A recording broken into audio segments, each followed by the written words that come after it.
Good evening, you're watching The Big Question. I'm Sanjana. India's IT sector is no stranger to long hours, relentless deadlines, and a culture that celebrates the hustle. But this week, a fresh debate has erupted. Not just about overwork, but about how closely companies are now tracking every minute of it.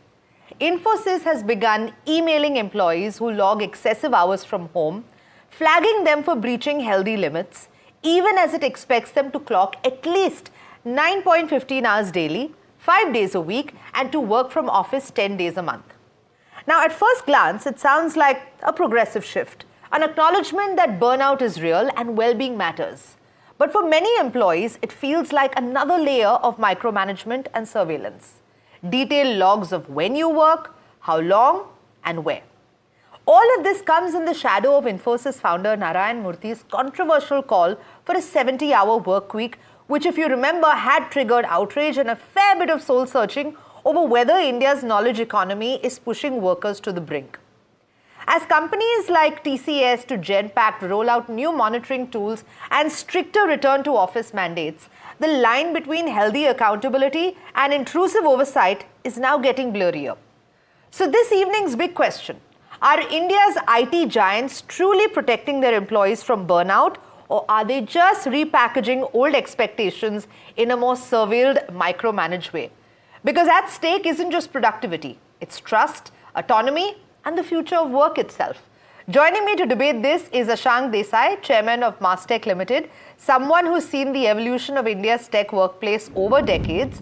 I also have Shreya Manot, clinical psychologist who has counseled professionals through stress and burnout and can help us unpack the mental health implications. Neeti Sharma, CEO of TeamLease Digital, a workforce solutions leader, bringing a nuanced view on productivity policy and employee trust. And Rahul Das also joining us, Central Secretariat member at AIITEU, representing workers who are now saying enough is enough. So let's set some context now. Infosys now requires employees to work at least 9.15 hours a day, 5 days a week, while actively emailing those who are logging excessive hours remotely. So reports are saying that employees are receiving emails with daily work logs, obviously sparking concerns about micro-tracking. So let's understand if these policies are genuinely about well-being or a new form of performance policing. So before I was going to go to Ashank, but I understand that he's going to be joining us in just a moment. But let me come to you now, Shreya. We saw that Deloitte's 2023 study found that over 80% of Indian professionals are reporting burnout symptoms. So on the one hand, employees are receiving emails that stress maintaining a healthy work-life balance is crucial, yet also detailed how many hours each person worked at home. So how do employees reconcile care with the feeling of constantly being watched? And what does the data tell us about, how surveillance affects, employees' general mental well-being? Right. Yeah, it's such a pertinent issue right now, correct? Now, when they're constantly managing the employees' time hours, the number of hours they're spending at work, it is definitely making it more rigid for some individuals because individuals like to function at their own capacity. Some people might like working for long hours, some people might not. By putting a timeline to it, we are kind of making it rigid for individuals, while at some level, it's also helping by establishing clear boundaries, offering predictability, and maintaining fairness and consistency. What is definitely not working out is taking away the freedom from employees to manage their own time, which really helps them function better. It increases job satisfaction. So this is definitely very detrimental at this point in time for the employees' well-being. Are we seeing a contradiction then, promoting balance but also rigid metrics? Rahul Das, on ground, how are employees perceiving these policies? Is there trust that you would say that management genuinely wants them to switch off? Well, there is no trust. Let me be very honest and put it pretty briefly. Okay. Data has always consistently put such lame justifications at rest. So we know that in Europe, the average work week is 36 hours. In the United States, it's 40 hours. Now, we know we should be mindful that India is basically the by default support system for the global businesses. Now, then why do the Indian managements of the multinational companies and pan-India corporates resort to such retributive people management system? Now, what is this warning letter basically? Warning letter is nothing but a machinery at the employer's disposal that they would want to use as an element to instill fear among the employees. Now, we know that the unemployment rate in India is high. It has gone up in May 2025. In April, it was 5.1%. It is now 5.6% in May 2025. So when we have such drastic, such disastrous employment rate in India, people are always feeling uncertain. They are suffering from a lack of security in their job. So they are kind of compelled to accept whatever comes their way and then just work quietly, wherein the companies they don't at all pay any attention to the existing labor laws. The overtime, there is a legal provision in the state labor laws to enforce compensated overtime work, whereas the companies don't pay any heed. In our opinion, we believe that the root cause of all these problems is the lack of implementation of the existing labor laws. If the overtime can be enforced in some way or the other in the IT industry, in the ITES sectors, that would give some sort of relief to the employees. Of course, we need to be also mindful of the reasonable restrictions that the state labor laws impose on this, that there is an upper cap of the overtime hours. Yes. Okay, Ashank Desai also joining us. Welcome to NDTV Profit and the Big Question.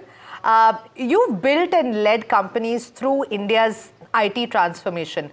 Would you say this shift signals genuine care for employee health, or is it simply an evolved form of command and control? Because are these policies inevitable in hybrid work?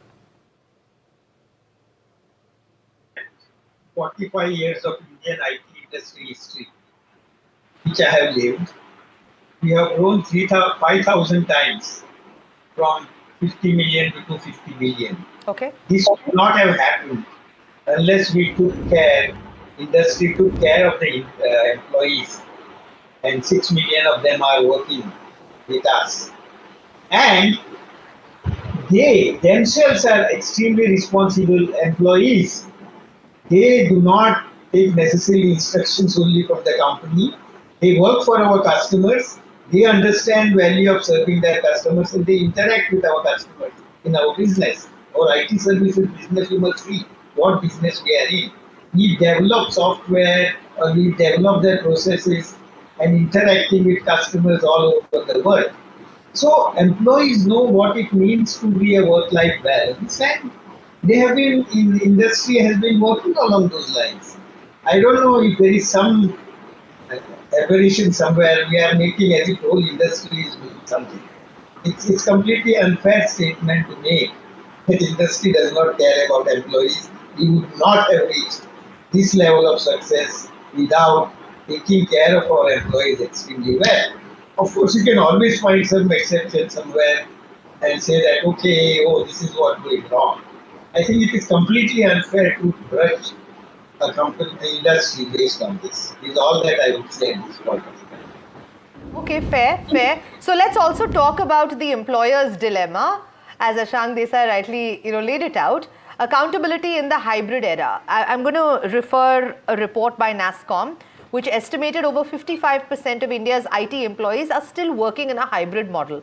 So is some monitoring unavoidable, or then have companies taken it too far, something that we probably need to break down? Neeti Sharma, as a leader working with thousands of tech professionals, do you believe productivity tools have crossed into intrusion? I actually don't think so, because like you called out, this whole hybrid form of working, and why are employers insisting that employees come into office? I think there is a very thin line between trust and intrusion, in today's digital world. And we all know that unless we are trusted, supported, empowered, we'll not be able to perform what we have to. But we've also seen, specifically in the hybrid model, we see employees are logged in for many hours, but the productivity is suboptimal. And I think that's the reason why many employers may want to look at, hey, you're supposed to work for 9 hours, be productive in those 9 hours. No one, I think, beyond a point is expecting employees to work for 14 hours, 15 hours, 20 hours a day. Yes, there are days when projects demands that we stretch ourselves, but I think just staying logged in is not equal to productivity. And I guess that's where the employers are coming from. Mr. Desai alluded to this very clearly, right?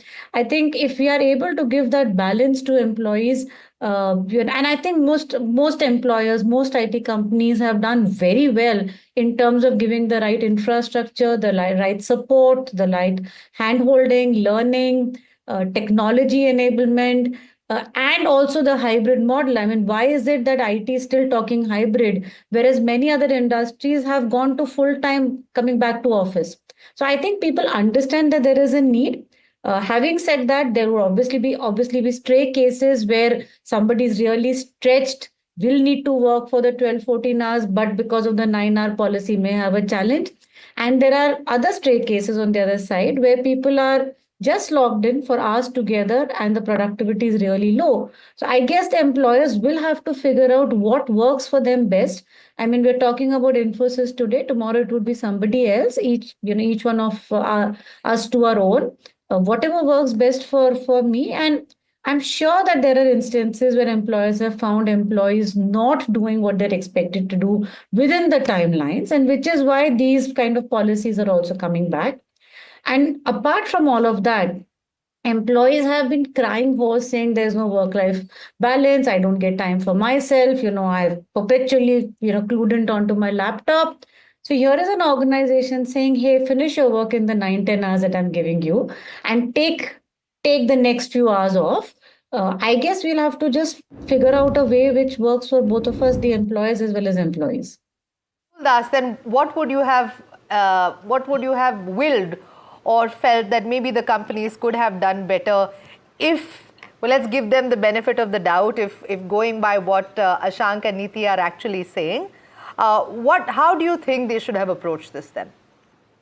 Well, I mean, see, how they should approach this, then we need to be very careful about the policy. If we're talking about policies, the policy should be in accordance with the law of the land.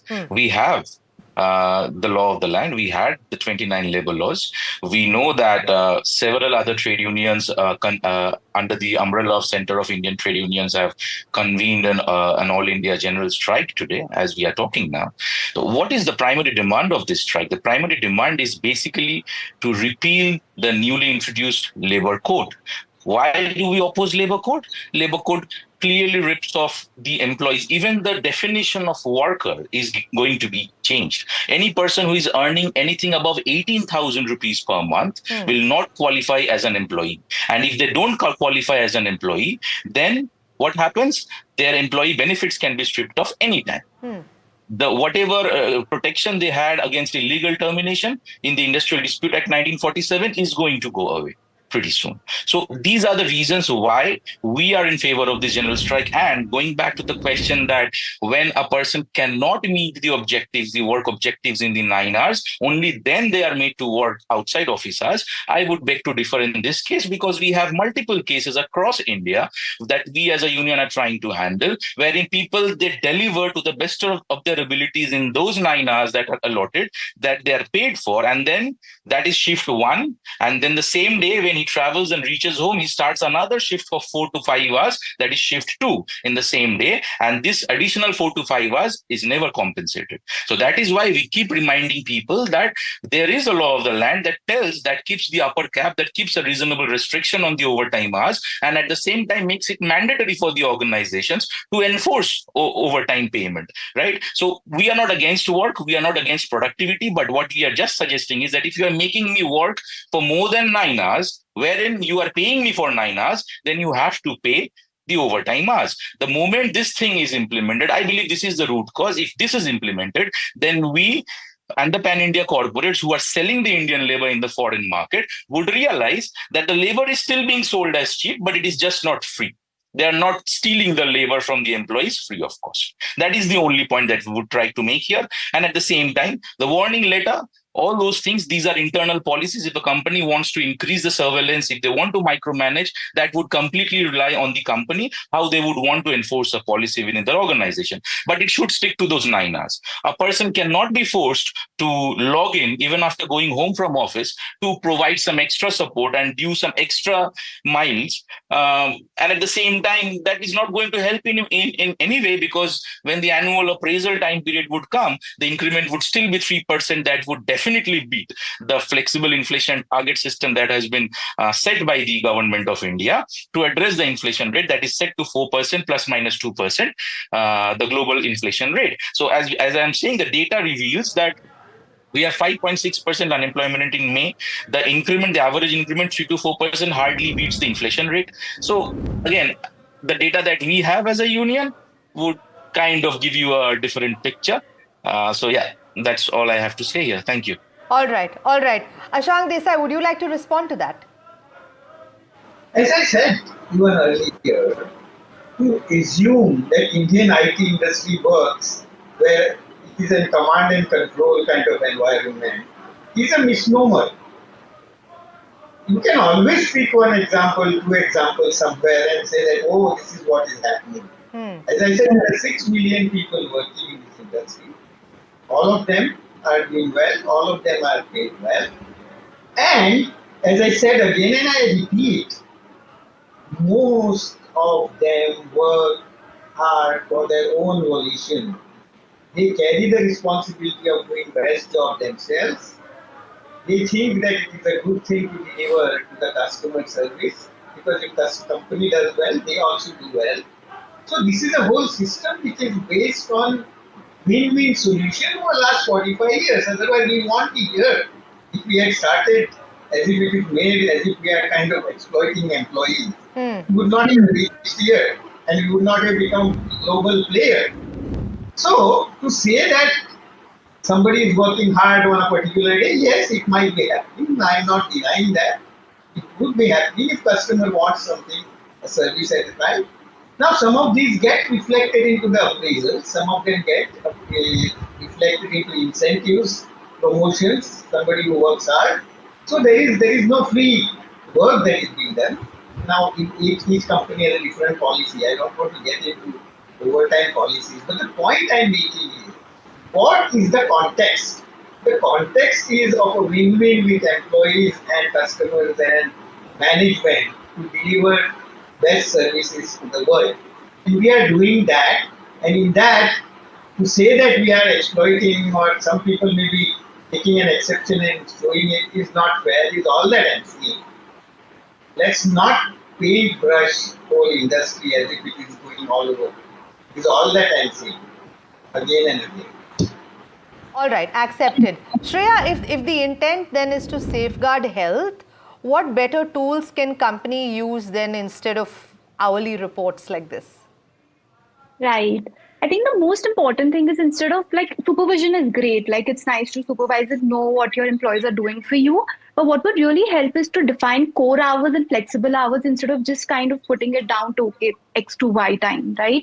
In allowing the employees to decide these are the core hours and these are the flexible hours really helps them also maintain their personal life to a great extent.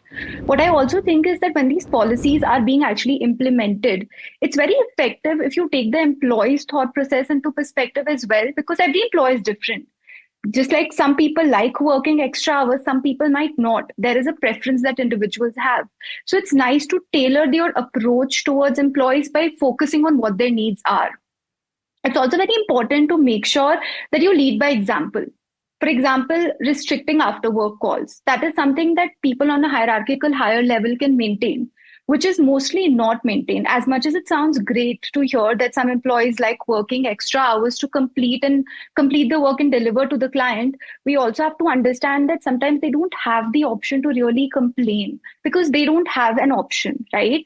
So another thing that would be very effective is to manage the workload, is to constantly keep reviewing the workload every week, every 10 days, to make sure that we are not overburdening any particular employee.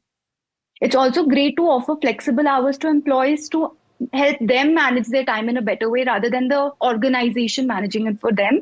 unless there are fixed deadlines. That's fine. That is where a little bit of rules and foundations can come into picture. But flexibility is something that would really help.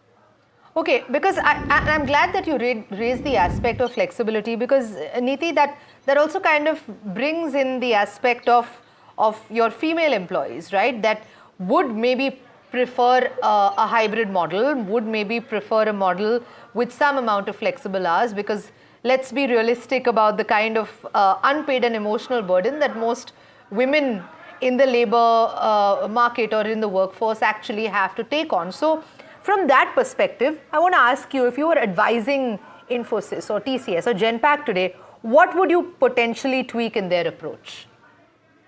Yeah, so I think because the IT industry by and large works across multiple geographies, the fixed 9 to 5 at a go 9 hours probably will not work for anyone. If I'm working in Australia time, I'll probably start at 7 in the morning, but I take a break at about 10. And then I log in for a UK or a US timing, which would probably be much later in the day. So effectively, I may still do the 9-10 hours, but I have staggered timings, and I think companies are looking at giving that flexibility to a lot of employees. So and again, the question on the table is not about a fixed 9 hours back to back. If you're in office, yes, but if you're working from home, I think the staggered 9 hours is going to be very critical for people to not only just stay within the 9 hours, but also be productive in those 9 hours. Women, for example, like you called out very clearly, and I think a lot of IT companies have great policies for women employees who need flexibility to bring them back into work after a break. So I think just ensuring that they're executed well, every manager is aligned to those policies and they allow the employees to get the time that they need is important. Just a data point, in the IT sector, at the entry level, we only have 35% women participation. By the time it hits the boardroom, it's only 8%. Obviously, what we need to do is to bring down the pilferage in the middle layer.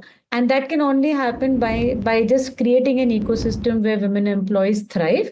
And flexibility, hybrid is just one part of the ecosystem that we're talking about. There's obviously lots of other ways and means to increase the women participation. Let me ask this, because I have 5 minutes left and I'd like to get insight from all of you on this. And Rahul, I'd come to you first. If you were to ask, or you wanted one policy change, what would you recommend so that health and trust are protected while also maintaining performance? I would say we should start with the enforcement of the compensated overtime work. Okay. That is the primary thing that should be enforced. Why people are shying away from that? I mean, it's okay. You make people work, and along with the reasonable restrictions as imposed by the law of the land, why not introduce that? Let us start with that. I have a huge list. I can go on, but yeah, let us at least start with that. Just one for today. Just one for today. Thank you. Ashank, I know that you have actually spoken definitely in favor of this and given actually a fantastic nuanced perspective. But if there is one change or one policy that you would have liked to see, or something else that you'd like to see, what would it be? You mean the policies that IT industry should follow? Is that what we are saying? I am not clear of your question. So, if you had to see a tweak, or if you had to see any kind of change in the industry, what would it be? Any kind of change you are saying? Change, yes. Yeah. See, the issue that you talked about, women in the workforce, certainly needs much more attention by us, particularly in senior management. The 8% number that Neeti talked definitely is something around that number, which is something that we got to change. We need to have policies where we encourage, whether it's hybrid work, whether it is any other kind of policies that we need to have, to make see that the second half of our population is as represented as at least 30%, if not more, to start with, because that's the number which is at the entry level. At least we should have that. And I would strongly recommend that we need to have some policy to make that happen. Right. Internally. You don't need some global outside policies. Yeah. IT industry has worked on building the employee-friendly policies themselves. Let me tell you that. We were not told by government to do A, B, C, D, E, F in terms of building our workforce. Sure. Again, I repeat, we won't be here unless we had proactively initiated policies to take care of our employees. We can always do better. One of the areas certainly is this, where I would like more Sure. effort of us. Okay. Neeti? I would just call out that the productivity tools that organizations are using should empower employees and not intimidate them. I think it's important that, that trust remains, because if that goes, then forget productivity, even just keeping people together becomes a big task. So I think that's really a call out for me. Fantastic, fantastic. And Shreya, to wrap it up? Yeah, sure. I think the most important change that I would like to see is to focus more on productivity rather than work hours, Okay. and to have employees' involvement in the allocation of workload. As much as I understand there is a clear reason for senior junior demarcation, it's always nice to have your employees' point of view included Sure. when the workload is being allocated. So I think that is very important from a mental well-being perspective. Thank you so much to all of my panelists joining me for a very, very important discussion this evening. This is as India's IT sector is standing at a crossroads. On the one hand, companies like Infosys and TCS say they want healthier, more sustainable work cultures. On the other, employees are still grappling with long hours, tight controls, and a sense of being constantly measured, even in their living rooms. So as hybrid work becomes the norm, the question isn't just about how many hours you log, it's whether trust and autonomy can survive the pressure to stay hyper productive. Because in the end, work-life balance can't be achieved through spreadsheets or surveillance. It requires something far simpler and far harder, which is a genuine cultural shift. Thank you to all my guests, and thank you to you viewers for joining us once again.